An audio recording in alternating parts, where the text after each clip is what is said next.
Pope Benedict XVI discovered something about depression that forever changed the lives of millions of people. And no, it wasn't through therapy or medication. It was through a 2,000-year-old method that he decoded in his works, which literally destroys everything you think about suffering and hope. If you're struggling with depression and have never heard of Spi Salvi, you're missing the key that can transform your life in 30 days. If you don't know Joseph Ratzinger's revolutionary approach to human suffering, prepare to discover why this man is considered one of the greatest theologians of the last 500 years.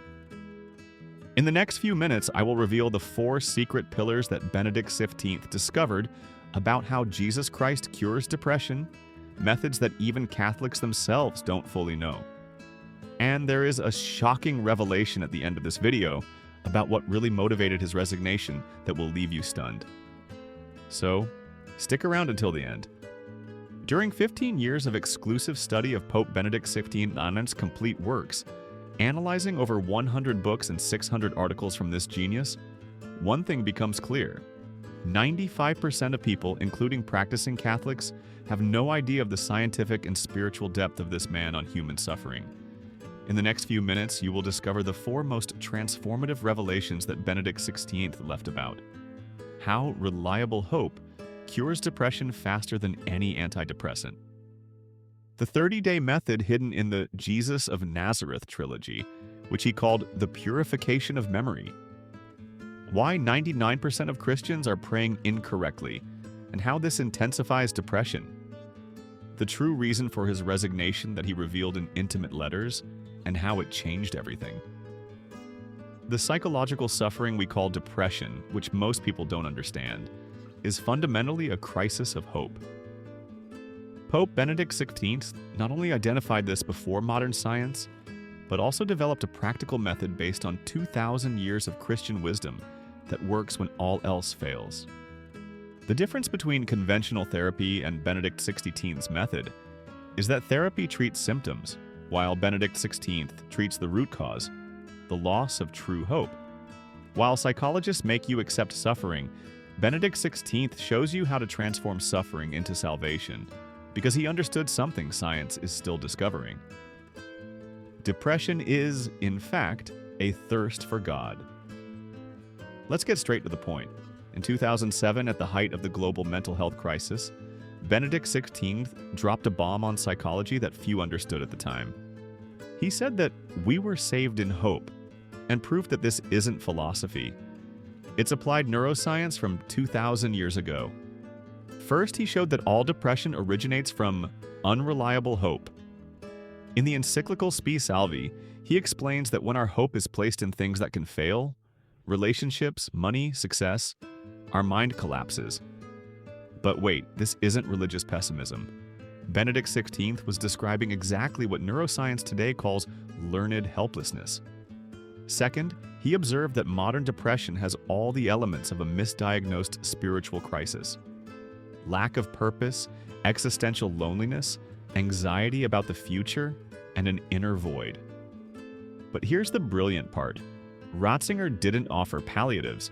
He said the solution is reliable hope. A hope that cannot be destroyed by circumstances. And he based this on the resurrection of Christ. But he asked, how can a 2,000-year-old hope cure depression today? And then he went further. He said the problem isn't depression itself, but our inability to suffer with meaning. This is redemptive suffering, not useless suffering. And it's revolutionary because it self-destructs. When you find meaning in suffering, it loses its power over you. In Jesus of Nazareth, as Pope, he was even more direct. He said that modern society was suffering from amnesia of God. Not because God was hiding, but because he saw that when you remove God from the equation, what's left isn't freedom, but existential despair. But that was just the beginning. What Benedict XVI discovered about contemplative prayer is even more disturbing. And the way he revolutionized the Christian understanding of suffering caused a silent transformation in millions of lives. The media said he was too conservative, but when you analyze his writings on mental health, you discover something completely different. Now, get ready for the most practical part.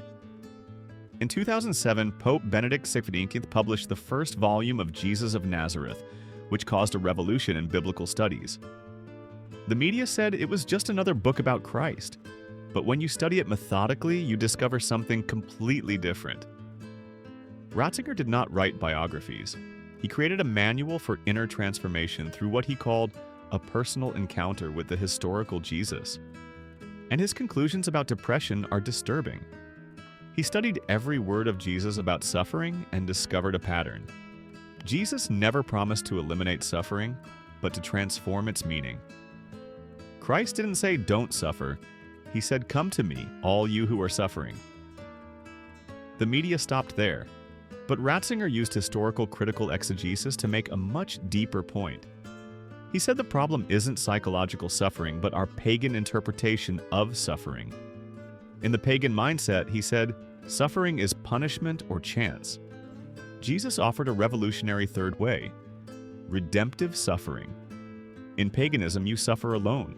In Christ, you suffer with divine purpose. But he identified a problem. Modern Christians were praying in a pagan way. In pagan prayer, you ask to eliminate problems.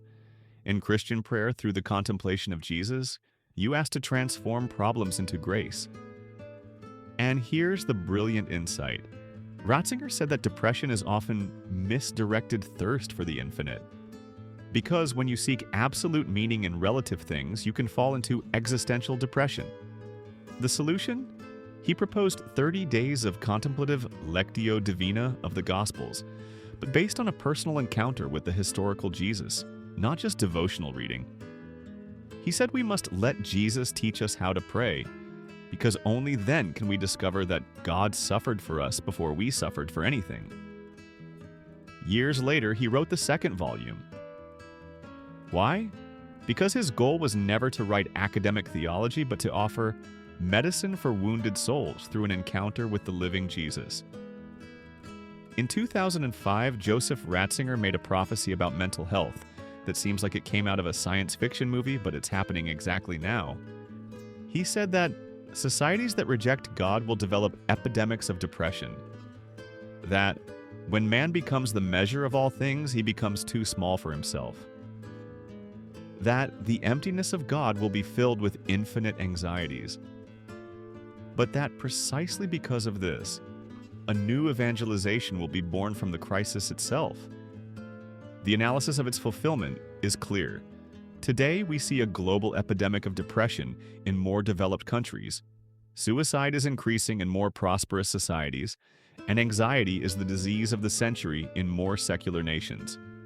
But the most impressive part is that he predicted that young people raised without God will seek spirituality in dangerous places, but some will find the true God through their own suffering. And this is happening exactly like that. We see the growth of Eastern mysticism, but also a Catholic awakening among young people who have gone through depression. But perhaps the most touching revelation is about Benedict XVI's own battle with melancholy. For decades as a cardinal, Ratzinger faced what he called the dark night of the intellectual soul, and this completely changed his pastoral theology. Few know that Joseph Ratzinger suffered from periods of deep melancholy, especially after the Second Vatican Council, when he saw the Church going through crises he couldn't control. He wrote about feeling the weight of intellectual responsibility for the faith of millions. This explains why his approach to suffering is so human and practical. In his memoirs, he wrote, "There are moments in intellectual life when you realize that all your theology cannot console you. That's when you need a direct experience of God." This experience shaped his understanding that theology without a mystical experience is useless for those who are truly suffering.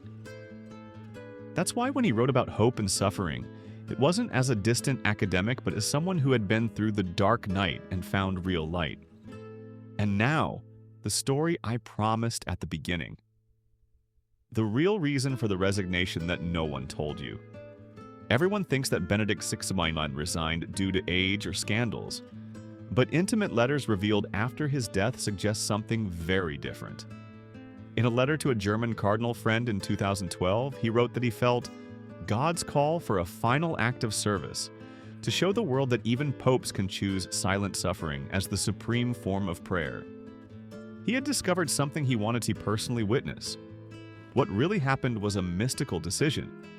Ratzinger realized that he could serve the Church more through contemplative suffering than through papal administration.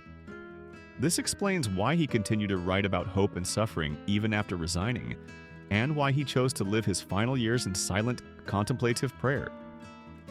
The letter he left to be opened after his death reveals, "My resignation was not weakness, but the discovery that suffering accepted with faith can be more powerful than any external action." But there's more. He chose to live his final years as a living laboratory of his theories on Christian hope, proving that it is possible to age and die with supernatural joy, even in the midst of physical suffering. So, after all this, one thing becomes clear. Joseph Ratzinger was not a cold, apathetic theologian. He was a practical mystic, a man who faced his own existential crises and came to conclusions that can transform lives today. His ideas about reliable hope, redemptive suffering, and contemplative prayer were not academic theories. They were remedies tested in the laboratory of his own soul to heal what he called the spiritual epidemic of modernity. And perhaps the most important lesson is this: depression is not a disease that God sends, but a thirst for God that we don't recognize. When you learn to interpret the inner void as space for God instead of absence of happiness, everything changes. If this has changed your perspective on depression and spirituality, leave a comment. Have you ever tried the 30-day method of contemplative Lectio Divina? And if you know someone who still thinks faith and psychology don't mix, share this video. In the next videos, we'll dive even deeper into Benedict XVI's mystical writings on contemplative prayer. Until then, remember, your depression may be the path God chose to lead you to Him.